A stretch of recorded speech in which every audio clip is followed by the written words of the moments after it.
Brothers and sisters, put on as God's chosen ones, holy and beloved, heartfelt compassion, kindness, humility, gentleness, and patience, bearing with one another and forgiving one another.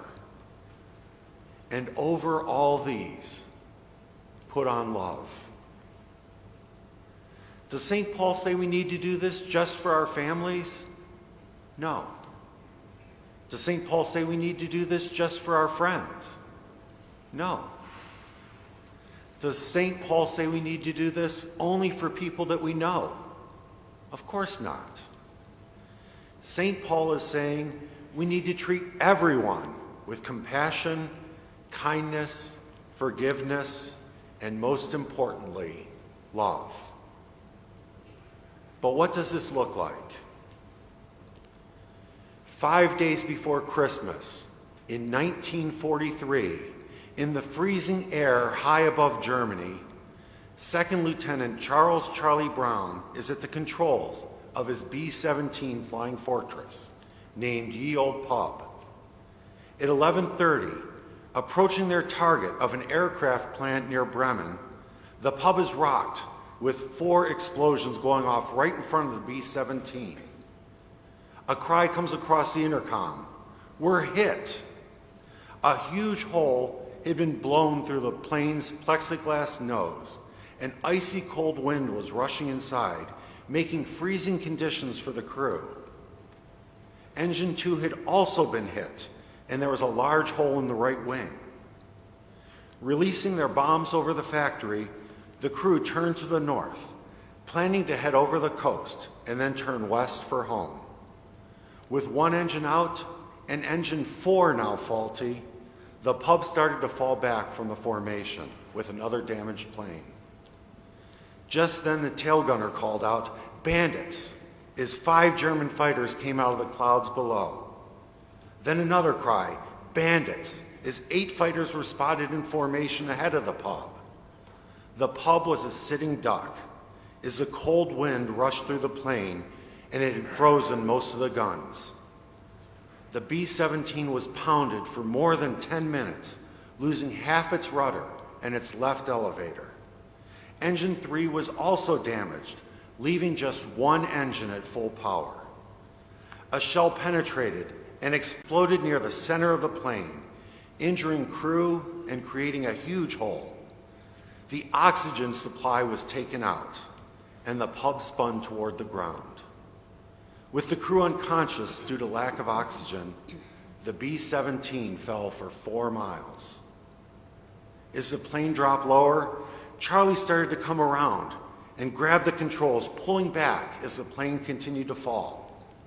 5,000 feet, 4,000 feet, 3,000 feet. Just moments from hitting the earth, the plane pulled up, almost scraping the trees as it did.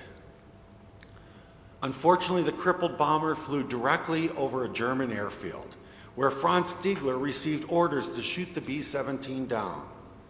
Stiegler was one of Germany's top pilots, and he was one tally away from achieving the highest award of Nazi Germany, the Knight's Cross. Shooting down the pub would have given him that honor. Stiegler took off and was soon alongside the bomber. He could hardly believe what he was seeing. A bomber this badly damaged should not still be in the air. He could see the injured crew through the holes in the side of the plane, some trying to give first aid to the more seriously wounded. Stiegler took his hand off the trigger and rested it upon his rosary. He remembered something that one of his commanding officers had told him. "If I ever see or hear of you shooting at a man in a parachute, I will shoot you myself." Franz equated the damaged plane with a parachute and just couldn't shoot. Brown glanced over his right shoulder and was shocked to see a German fighter on his wing. Instead of opening fire, the German pilot was gesturing to him. Stiegler was convinced they would never reach their base in England, so he was using hand signals to try and get him to land and surrender, or fly to neutral Sweden, where the crew would receive medical attention. But Brown didn't understand what Stiegler was trying to communicate and flew on. Stiegler knew the pub would never make it past the anti-aircraft guns at the German border. So he moved his plane close to the bomber in such a way that the gunners would recognize the German fighter and not shoot. He escorted the plane to the open water of the North Sea. Brown, still unsure of Stiegler's intentions, ordered his dorsal turret gunner to target his guns on Stiegler, but not open fire, just to warn him off. Understanding the message and certain that the bomber was finally out of German airspace, Stiegler departed with a salute.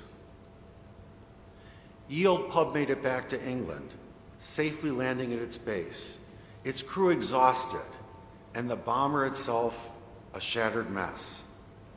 Unbelievably, there was only one casualty, but the story was buried. Brown and his crew were ordered not to discuss the incident so as not to build up positive feelings about the enemy pilots.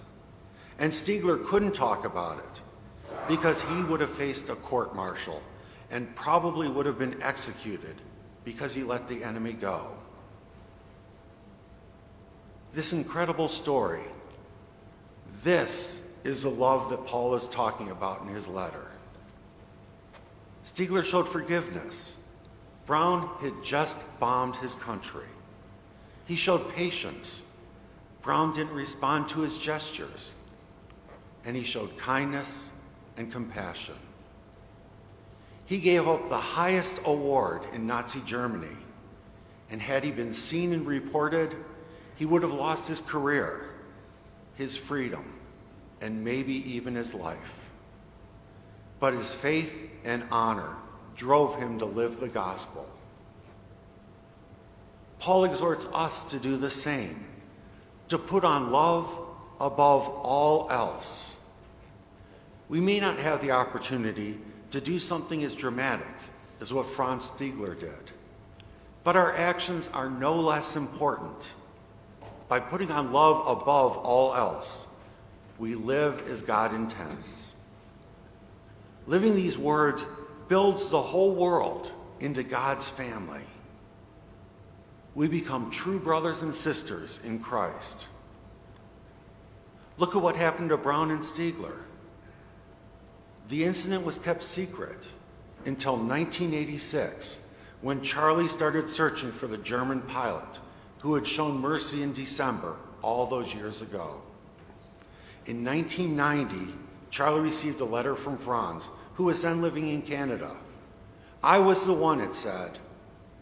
When they spoke on the phone, Franz described his plane, the escort, and the salute, confirming everything that Charlie needed to hear to know that he was the German fighter pilot that spared Ye Olde Pub. The men became firm friends. They took fishing trips together, spent time in each other's homes, and went on road trips to share their story at schools and veterans events. At one point, Franz gifted Charlie a book with this inscription: in 1940, I lost my only brother as a night fighter. On the 20th of December, 5 days before Christmas, I had the chance to save a B-17 from her destruction, a plane so badly damaged it was a wonder that she was still flying. The pilot, Charlie Brown, is for me as precious as my brother was. Thanks, Charlie. Your brother, Franz. In 2008, within a few months of each other, the two friends went on their final journey. Franz Stiegler never got the Knight's Cross, but as he always said, he got something better. In their obituaries, both men were mentioned as the other's special brother. Brothers and sisters, put on as God's chosen ones, holy and beloved, heartfelt compassion, kindness, humility, gentleness, and patience, bearing with one another, and forgiving one another. And over all these, put on love. You will not believe how it will change the world.